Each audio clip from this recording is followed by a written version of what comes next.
오늘 아침 일라디오.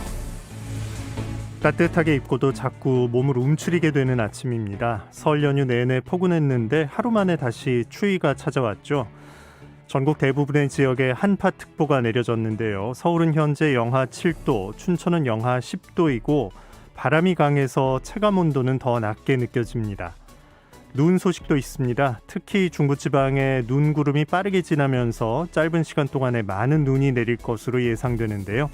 낮 동안에 서울엔 1에서 3cm가 예상되고 경기 남부와 충청 지역은 최고 7cm의 많은 눈이 예상됩니다.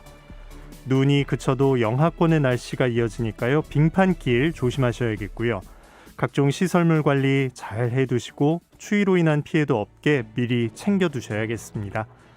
2월 16일 화요일입니다. 오늘 아침 일라디오 출발합니다. 저는 아나운서 김재홍입니다.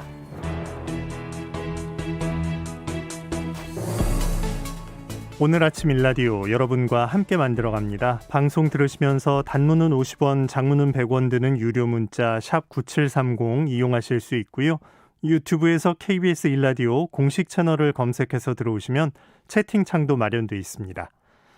자, 매주 화요일 텃밭 가이드로 함께하고 있습니다. 도시농부들의 궁금증을 박영재 관장이 풀어드릴 테니까요. 텃밭 농사 지을 때 어려웠던 점이나 봄 농사 시작을 앞두고 궁금한 점들이 있으면 보내주시기 바랍니다. 오늘도 퀴즈로 시작합니다. 세상의 모든 농수산물 퀴즈, 새농퀴. 퀴즈 정답 보내주신 분들 가운데 추첨을 통해서 농촌진흥청에서 제공하는 웰빙 혼합 잡곡 세트, 경기 농촌융복합산업 인증 제품인 사과즙 세트, 모바일 커피 교환권 등의 다양한 선물을 드립니다. 이번 주 참여하신 분들 가운데 20분 뽑아서 보내드리겠습니다. 자, 이번 주 새농퀴 그 두 번째 힌트 지금 나갑니다.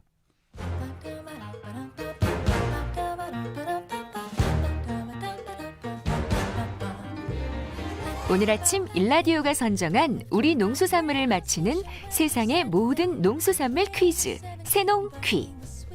안녕하세요. 퀴즈 내는 성우 김성입니다. 남녀노소 누구에게나 유익한 식재료인 이것. 건강에 좋은 영양소가 많지만 성장기 아이들은 잘 안 먹으려고 할 수도 있는데요.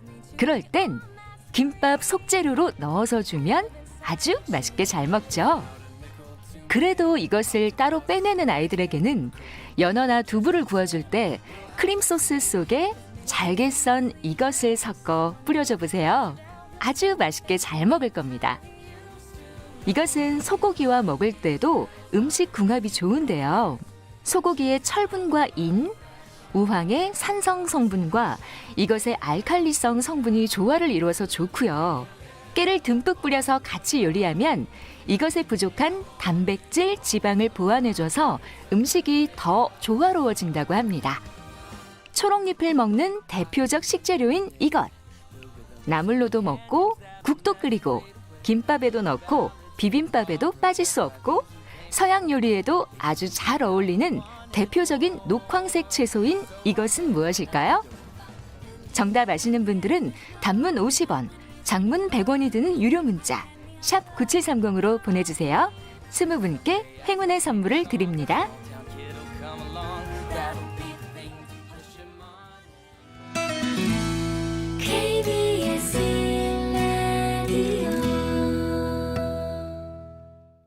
새농퀴 정답 아시는 분들은 단문 50원, 장문 100원 드는 유료 문자 샵 9730으로 보내주시기 바랍니다. 농수산 뉴스로 이어갑니다. 한국농어민신문 이진우 기자와 함께합니다. 안녕하십니까? 네, 안녕하십니까? 네, 그 고병원성 조류인플루엔자 확진됐을 때 그 반경 3km 이내 살처분 실시를 두고서 범위가 너무 넓은 거 아니냐 이런 지적들이 이어졌었는데 농식품부에서 대책을 내놨죠? 그렇습니다. 어제 조류인플루엔자 방역 대책을 내놓으면서 살처분 범위를 발생 농장 반경 3km에서 1km 내로 줄이겠다 이렇게 밝혔습니다.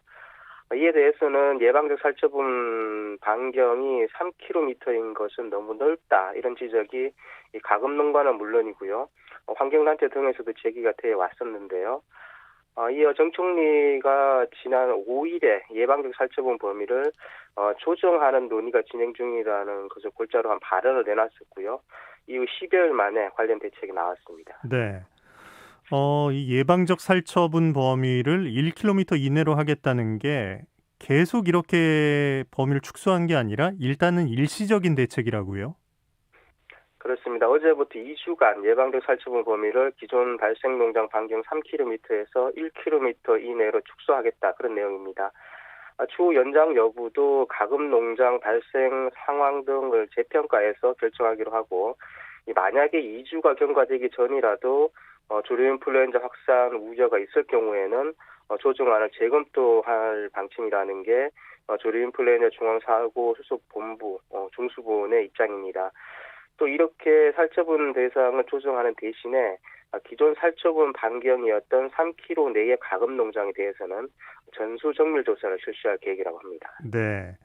3에서 1로 크게 줄인 건데 이 결정 근거가 있겠죠? 그렇습니다. 이게 중수본은 이번 조류인플루엔자에 대해서 초기 사항을 좀 분석을 하면서 올겨울은 야생조류에서 사상 유례 없이 고병원성 조류인플루엔자 항원이 많이 검출이 됐다, 이렇게 지적을 하면서 이에 따른 강력한 방역 대책을 추진해 왔다, 이런 입장입니다. 그래서 가금 농장에서는 산발적 발생에 그쳤다, 이런 거고요. 또 최근 상황이 야생조류에서 고병원성 조류인플루엔자 이 항원이 예년과는 달리 여전히 검출되고 있긴 하지만 감소 추세로 나타나고 있다는 겁니다.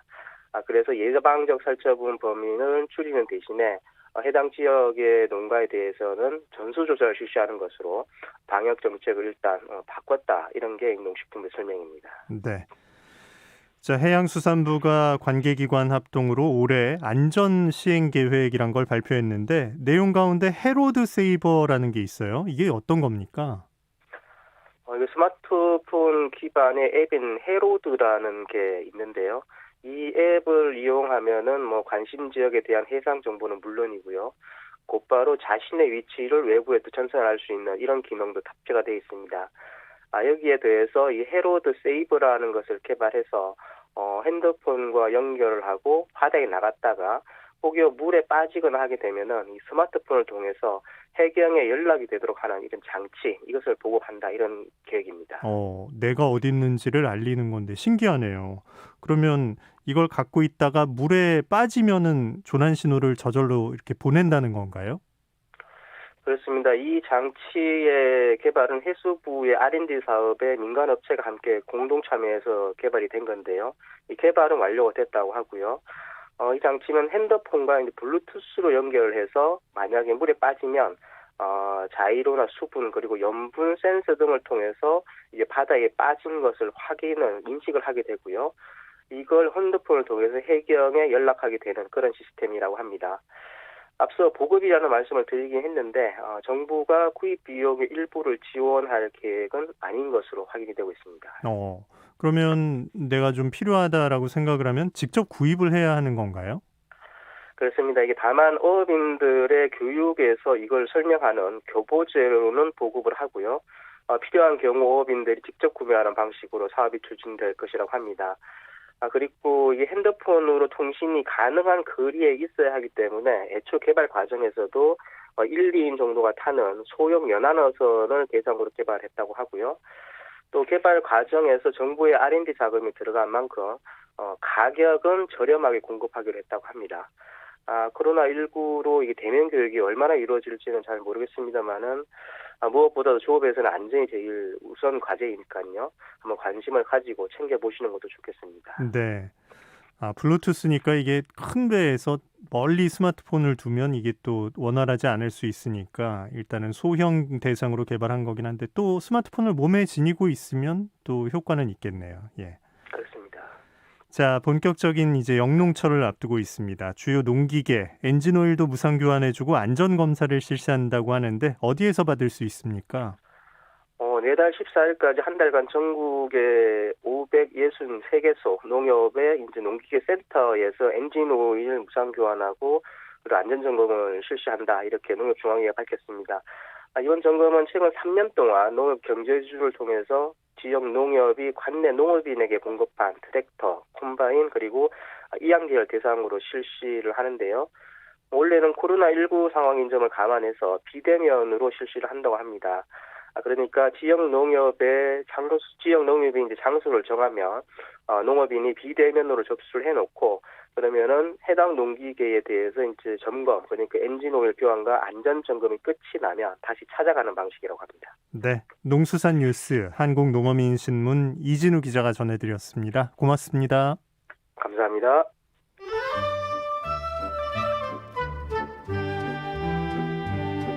아침을 깨우는 정겨운 이야기가 있습니다. 매주 월요일부터 토요일 오전 6시 15분 KBS 오늘 아침 일라디오. 도시농부들을 위한 유익한 정보가 있습니다. 텃밭 가이드 수원 씨앗도서관 박영재 관장과 함께합니다. 관장님 안녕하십니까? 네, 안녕하세요. 네, 연휴는 잘 보내셨나요? 네, 잘 보냈습니다. 네, 연휴 동안에도 뭐 푹 쉬신 것만은 아니라고요? 네, 설 당일 빼고는 연휴 내내 밭에서 보냈습니다. 주변에 있는 밭에도 사람들이 많이 나와서 밭을 정리하는 모습을 볼 수 있었습니다. 내일 모레가 우수니까 이제 정말 농사 짓는 분들의 발걸음이 분주해지게 됐죠. 네, 참 농사는 진짜 절기에 맞게 하는 작업들이 꼭 필요하니까 뭐 오늘은 좀 춥게 느껴지긴 해도 봄이 정말 다가온다는 것 확실하게 느끼고 있습니다. 절기에 따라서 하는 것도 이제 분명한데 옛 선조들이 농사 지을 때 또 유심히 좀 관찰하고 따랐던 것이 농사 달력이잖아요. 네, 저도 농사 지으면서 가끔 옛날 어른들이 보던 농사 달력을 보게 됩니다. 농가원룡가라고 다들 아실 겁니다. 매달 무슨 농사 작업을 해야 하는지를 노래로 불러서 이렇게 했다고 그래요. 가끔 들여다보면 오늘 내가 그 노래에 나오는 어떤 작업을 했구나라고 생각나서 이렇게 웃음을 짓게 됩니다. 네.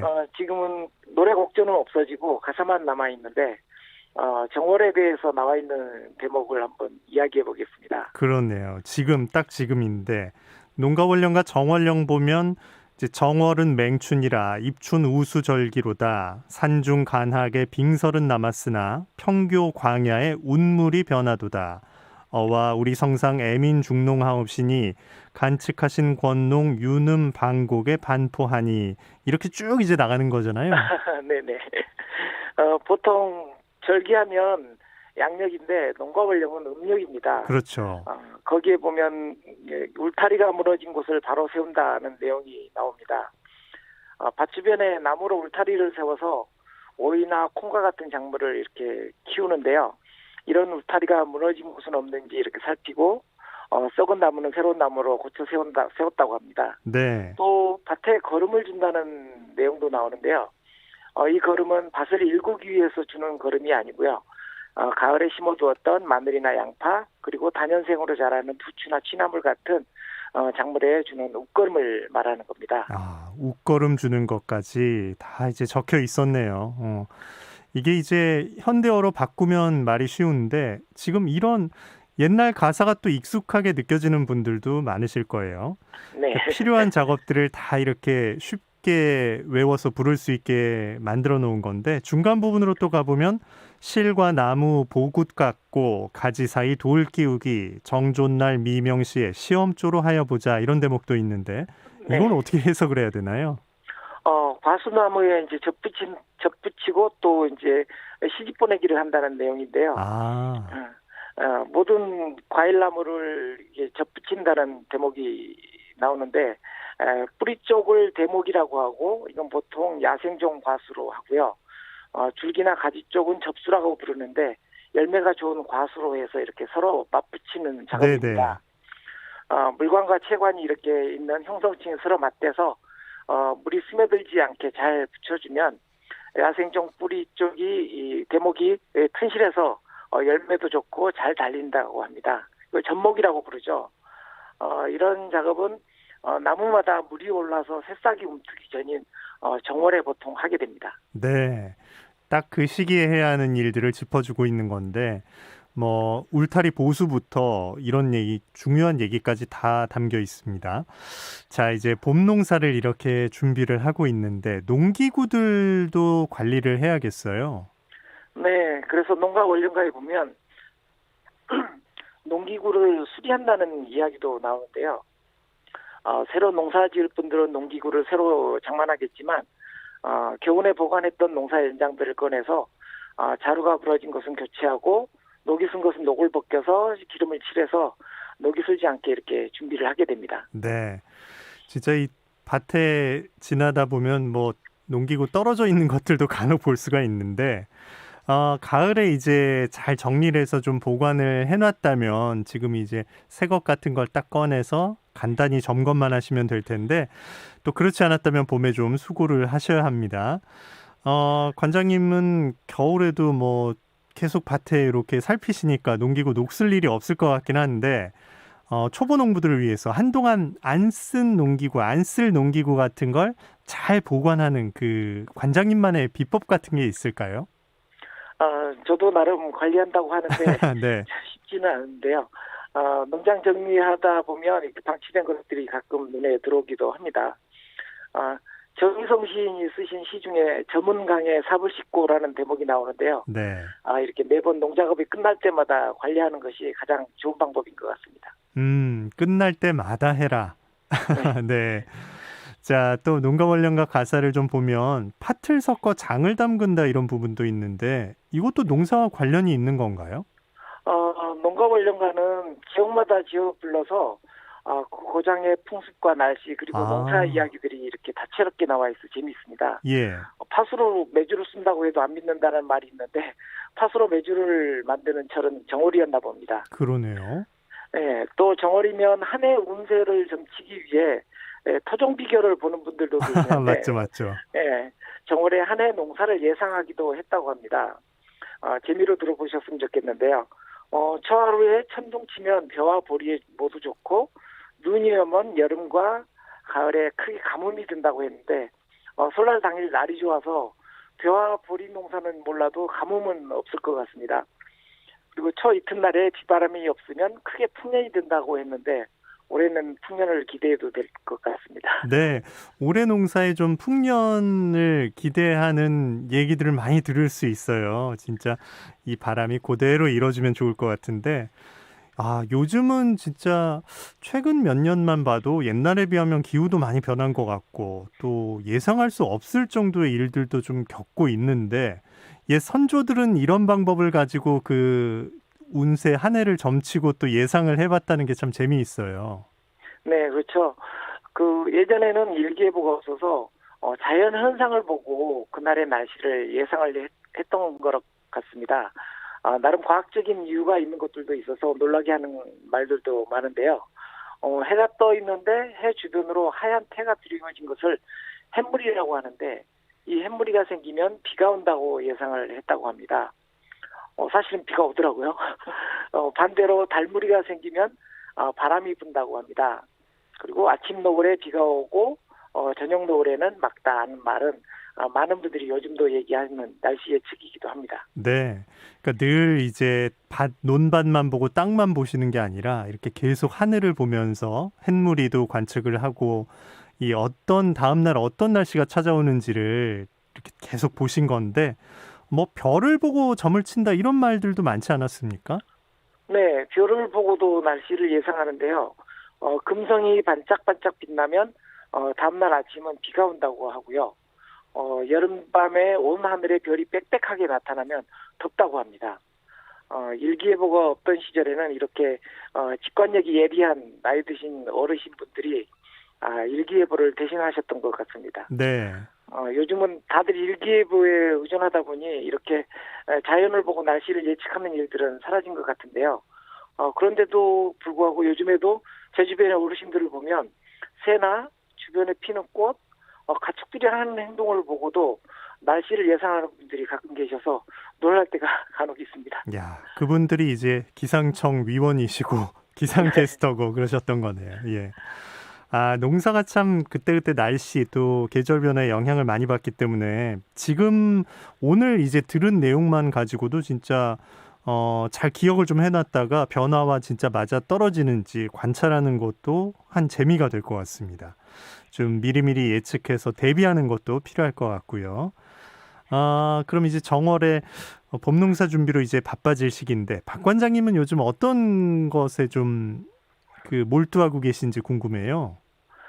요즘 밭을 이사할 준비를 하느라고 한동안 많이 바빴습니다. 지금까지 농사를 짓던 밭이 다른 주인에게 팔리면서 농사지을 밭을 옮겨야 하는 상황이 됐거든요. 원래 자기 땅이 없는 이런 도시농부들에게는 아주 흔한 일입니다. 아이고, 규모가 꽤 되실 텐데 큰 일이네요. 그동안에 또 관장님 같은 경우는 땅도 이제 농사 짓기 좋게 하려고 좀 많이 좀 힘도 주셨을 거고 애를 많이 쓰셨고 작물들도 일일이 다 옮긴다고 생각하면 와, 이거 보통 일이 아니겠는데요? 네, 맞습니다. 속상하기도 하고요. 예. 그래도 2, 3년 동안 농사를 하다가 옮기는 일이 비일비재해서 이제는 이사가 너무 자연스러운 일이 되었습니다. 아이고, 이게 아주 갑자기 찾아오는 일이 아니라 2, 3년마다 이러셨다는 게 더 좀 속상하네요. 예. 그러면 옮길 밭은 지금 구하신 상황인가요? 구하고 있는데요. 아마 화성시 쪽으로 가게 될 것 같습니다. 네. 밭을 옮길 때는 주로 다년생 뿌리들을 캐서 옮겨 심는 작업을 하게 됩니다. 아직은 밭에서 밭으로 옮겨 심기에는 이른 시기라서 하나하나 캐서 조그만 화분에 옮겨 심는 작업을 합니다. 노지에 심어진 작물들은 아직 잎이 나오지 않았기 때문에 뿌리째 푹 파서 뿌리에 붙은 흙을 조금만 남기고 화분에 상토를 놓고 옮겨 심기를 합니다. 이런 다년생들은 뿌리에서 포기 나눔을 하기 때문에 여러 뿌리가 붙어 있으면 이런 걸 떼어서 화분 작업을 하게 됩니다. 네. 그리고 넓은 대야에 화분이 잠기지 않을 정도로 물을 채운 다음에 화분을 담그게 되면 밑에서부터 물을 이렇게 흡수하게 됩니다. 담가서 그러면 위에서 물을 내려주는 게 아니라 물을 밑에서 위로 끌어올리게 만드는 거네요? 네, 이걸 이제 저면 관수라고 하는데요. 이렇게 저면 관수를 하는 이유는 이제 물에 흙이 튀지 않게 해서 깨끗하게 물 주는 방식입니다. 온실과 같은 시설 안에 심어놓은 다년생 작물들은 잎사귀가 나와 있기 때문에 잎사귀를 다 잘라내고 같은 과정으로 화분 작업을 합니다. 나와 있는 잎들을 잘라내야 잎으로 이렇게 수분을 방출하는 양이 줄어들어서 뿌리가 활착이 잘 되게 됩니다. 네. 이렇게 분작업과 물주기가 끝나면 온실로 가져가서 뿌리가 활착을 할 수 있도록 이렇게 가온을 좀 해줍니다. 그러면 이걸 이제 봄밭에 옮겨 심는 건 언제쯤이 되는 건가요? 3월이나 4월 따뜻한 날이 풀리면 이제 옮겨 심기를 하게 되는데요. 혹시 이제 그때쯤 이사할 경우에는 날이 좋기 때문에 뿌리가 마르지 않게만 해서 바로 옮겨 심어도 됩니다. 저는 이렇게 뿌리 활착을 시켜서 수확기를 조금 앞당기기 위해 이렇게 미리 서둘러 이런 화분 작업을 했습니다. 네. 그리고 이제 씨앗을 받기 위해 겨우내 보관해 두었던 배추나 무 그리고 당근은 밭에 뿌리를 심을 때가 되었습니다. 벌써 그렇게 된 거네요. 그런데 지금 오늘이 좀 추운데 이 추위는 좀 지나기를 기다려야 하는 건가요? 네, 그렇겠죠. 따뜻한 곳에 뒀던 것들은 벌써 그래도 잎이 나오기 시작했습니다. 이번 주 막바지 추위가 끝나는 대로 옮겨 심기를 해야 합니다. 네. 옮겨 심을 때는 밑거름은 하지 않고 심어야 이렇게 뿌리가 활착이 잘 됩니다. 밑거름을 하게 되면 뿌리가 썩는 경우가 생기기 때문에 거름을 안 하는 게 좋고요. 그리고 나중에 잎이 자라게 되면 옷거름으로 보충해서 꽃이 많이 피고 열매가 많이 달리도록 해야 합니다. 보관했던 배추나 무가 없는 분들은 2월 중에 씨앗을 파종하셔서 밤에 차가운 기온을 경험하게 하면 이 2월까지는 이 꽃대를 올려서 이렇게 씨앗을 받으실 수가 있게 됩니다. 이렇게 좋은 감응을 해야 배추나 무와 같은 십자가과 작물들은 꽃눈이 생기게 됩니다. 네, 그렇군요. 4222님께서 올해 풍년이라니 기분 좋은 아침입니다. 감사합니다라고 인사 보내주셨고요. 이 관장님도 이제 밭 옮길 준비하시는데 유튜브 채팅창에 현수정님이 오늘 눈 소식 있으니까 와 눈이라니 이삿짐만 옮기려면 눈이 오네요. 이렇게 보내주셨습니다. 하필이면 아이고 참. 자 아까 그 농기구 관리 얘기를 좀 질문을 드리고 싶은데 그럼 관장님은 이제 뭐 부러지거나 이런 것들 교체를 직접 하시나요? 아니면 맡기시나요? 나무 이렇게 손잡이 같은 거. 예. 줄기만 이렇게 자루만 따로 이렇게 팔거든요. 네. 예, 그래서 자루를 따로 사서 이렇게 교체를 하게 됩니다. 그게 어렵지 않게 느끼시는 거죠, 관장님 입장에서는. 네, 누구나 할 수 있습니다. 그 녹 관리는 어떤 식으로 하십니까? 네? 녹 쓴 건 어떻게 벗겨내세요? 녹슨 것은 이제 날이 많이 날을 좀 갈아줘야 돼서 그런 이제 사포라든지 그다음에 숫돌 뭐 이런 거 쓰시나요? 숫돌로 갈아서 이렇게 녹을 제거하게 됩니다. 기름을 좀 발라 놓는다고 할 때는 어떤 걸 써야 하나요? 요즘은 이제 기계유나 이제 이런 기계에다 넣는 그런 기름이 있어서 그런 것을 가볍게 이렇게 뿌려주거나 아니면 이렇게 시중에서 파는 것도 있어요. 이렇게 뿌리게 하는 청정제 이런 것들을 뿌리게 됩니다. 아예 이렇게 스프레이로 돼 있는 그런 기름도 네네. 있는 거군요. 맞아요. 예. 자, 도시농부들을 위한 텃밭 가이드 오늘도 수원 씨앗도서관 박영재 관장과 함께했습니다. 또 한 주일 잘 보내시고요. 다음 주에 뵙겠습니다. 고맙습니다. 네, 감사합니다.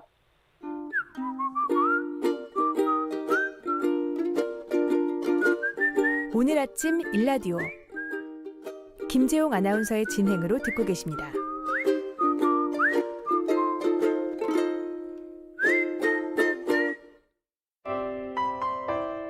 저는 일산에서 딸기 농장 운영하고 있는 이정은입니다. 딸기 따는 체험하는 농장이고요. 주로 이제 가족분들이 많이 오세요. 아이들 데리고 부모님이랑 같이 오셔서 체험하고 가세요. 매년 모종 상태나 기후에 따라 다른데요. 올해 저희 한 9년 만에 처음으로 딸기가 가장 상태가 좋아요. 꾸준히 잘 익어가서. 그래서 아무래도 손님들이 계속 오시는 것도 있는 것 같아요. 일단 가장 딸기가 아플 때가 가장 힘들어요. 힘든 거는. 병충해도 약하고요. 그 기후 영향도 많이 받고 며칠만 흐려도 잘 안 익으니까.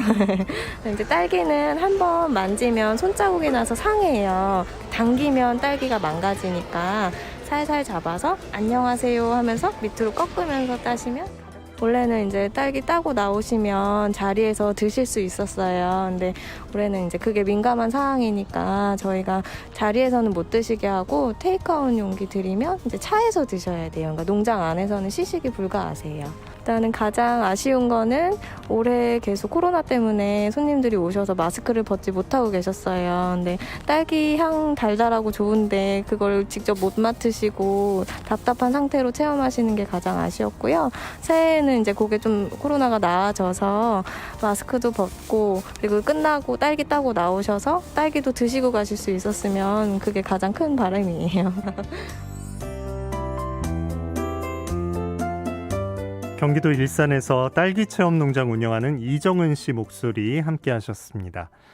열매 맺히기 전에 피는 하얀 딸기꽃 아시죠? 엄지 손톱만한 크기의 작고 여린 꽃이 피는데 그 꽃이 진 자리에 연두빛 열매가 맺히게 되죠. 그게 빨갛게 익어가면서 맛있는 향이 퍼지는데 체험객들이 마스크 때문에 그 향을 온전히 맡으면서 수확할 수 없다는 게 가장 아쉽다고 합니다. 오감으로 느끼면서 체험하면 더 좋을 텐데 말이죠. 그래도 9년 만에 가장 잘 됐다고 하시니까 참 반갑긴 합니다. 마스크도 벗고 일상을 되찾을 날 곧 오기를 기다리는데 그때는 더 많은 분들이 딸기 향을 정말 마음껏 맡으면서 직접 수확하면서 또 드셔보면서 그렇게 마음 편하게 체험할 수 있었으면 하는 바람입니다. 날씨 알아봅니다. 오늘은 따뜻하게 입으셔야겠습니다. 어제 아침 기온보다도 5도에서 10도가량 큰 폭으로 떨어졌습니다. 경북 의성과 고령에 한파경보 내려져 있고요. 전국 대부분 지역에 한파주의보가 발령돼 있습니다. 바람이 많이 불어서 체감온도는 더 낮으니까요. 체온 관리에도 신경 쓰시고 따뜻하게 잘 챙겨 입으시길 바랍니다. 낮에는 눈 소식이 있는데요. 서울은 1에서 3cm, 경기 남부와 충청 지역은 최고 7cm의 많은 눈이 내린다고 하니까요. 미리 대비해 두시면 좋겠습니다. 해안 지역과 강원 산지, 경북 북부 등지에는 강풍특보까지 내려져 있어서요. 시설물 피해 입지 않도록 주의하셔야겠습니다. 오늘 바다의 물결은 동해 먼 바다에서 최고 6m로 매우 높게 일겠고요. 그 밖에 대부분의 해상에서도 최고 3에서 4m로 높게 일겠습니다. 조업이나 항해하는 선박들은 조심하시기 바랍니다. 오늘 아침 일라디오 듣고 계십니다. 지금 시각은 6시 45분입니다.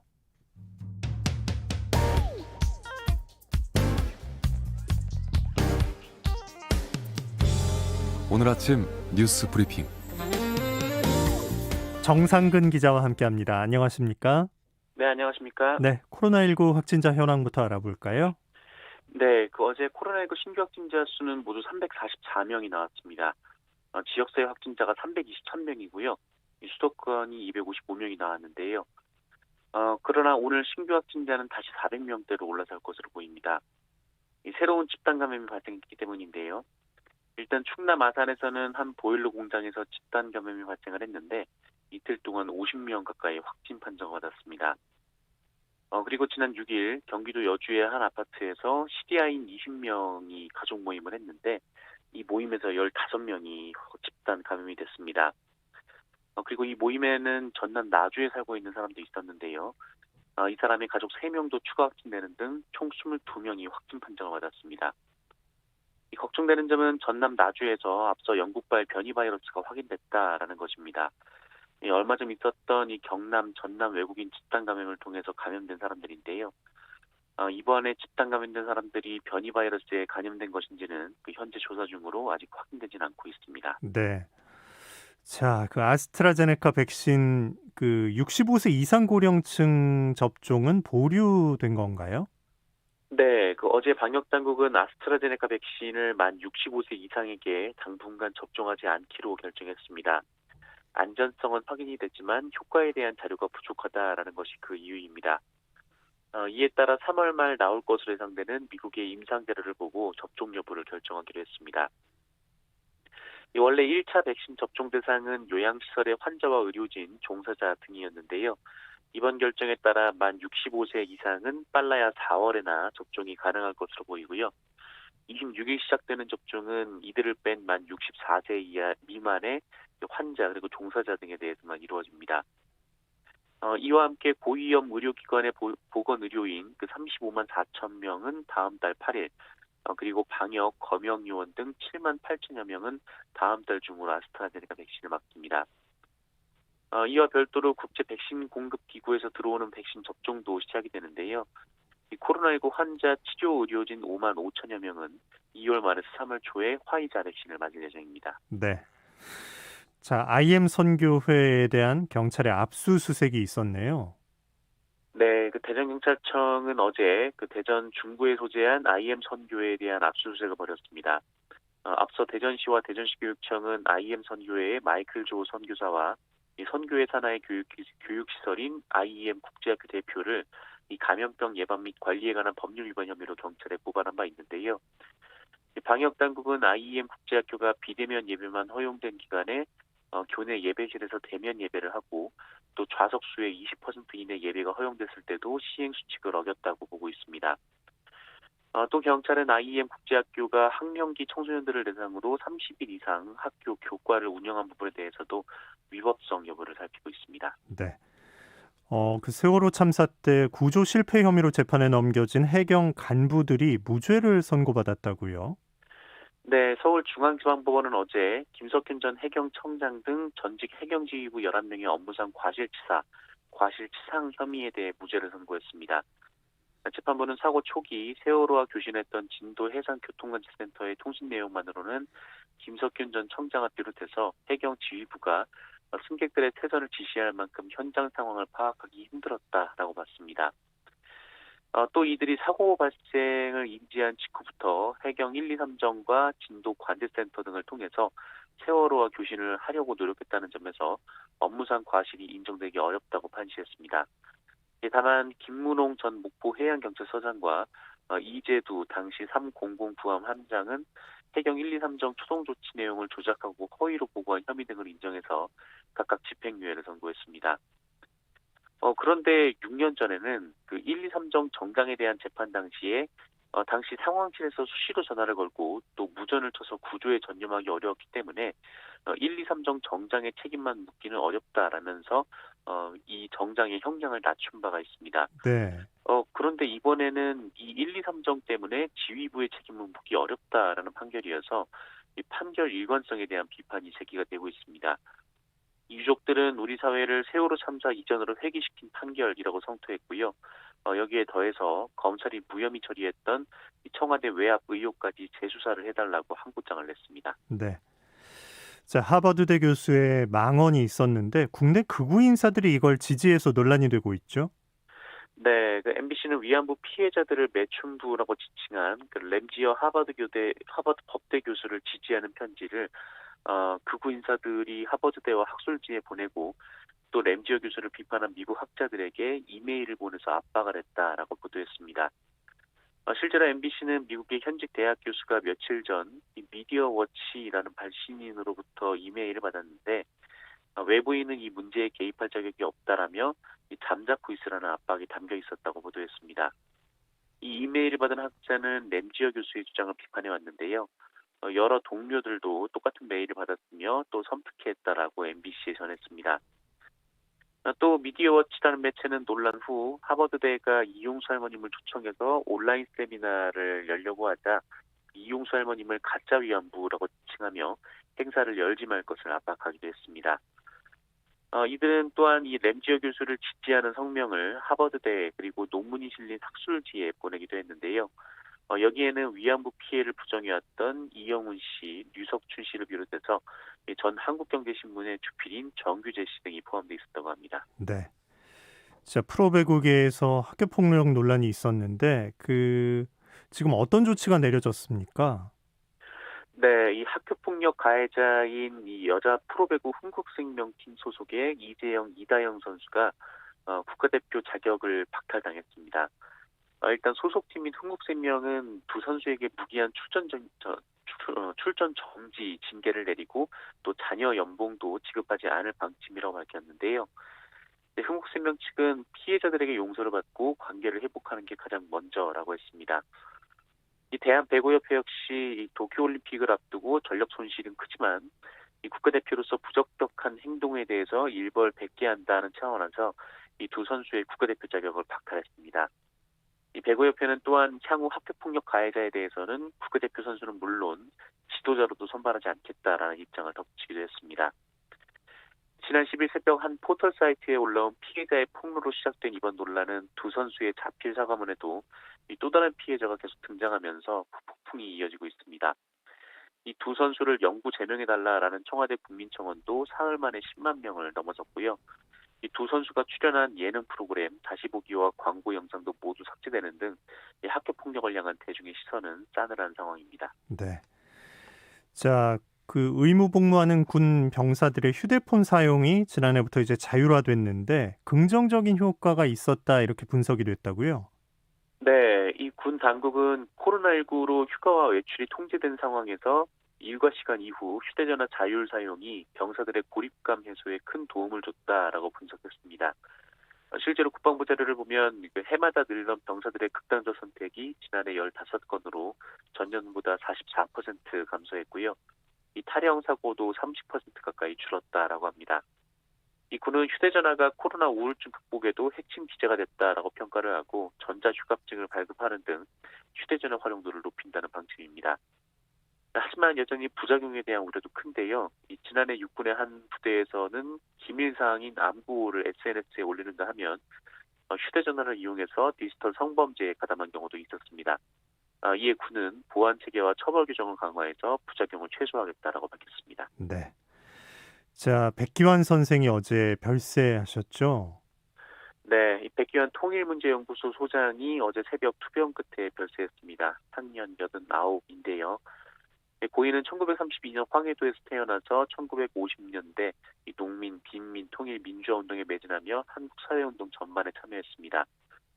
1960년 4.19 혁명, 1964년 한일협정 반대운동에 참가했고 독립운동가 고 장준하 선생과 민족학교 운동도 전개했습니다. 그러다 보니 투옥과 고문이 끊이지 않았었는데요. 이 모진 고문의 후유증을 평생 안고 살기도 했습니다.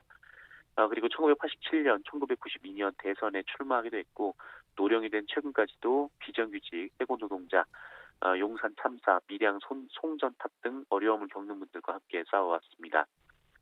백기환 선생의 마지막 가는 길은 50여 개 시민사회단체로 구성된 장례위원회가 사회장으로 치르기로 했고요. 빈소는 서울대병원에 마련됐습니다. 네, 뉴스브리핑 정상근 기자와 함께했습니다. 고맙습니다. 고맙습니다. 자, 3932님께서 날씨가 차갑네요. 일찍 출근한 남편에게 힘내라고 전해주세요. 라고 문자 주셨습니다. 자, 오늘 아침 일라디오 화요일 순서 함께하셨습니다. 아나운서 김재용이었고요. 내일 아침 이 시간에 다시 오겠습니다. 고맙습니다.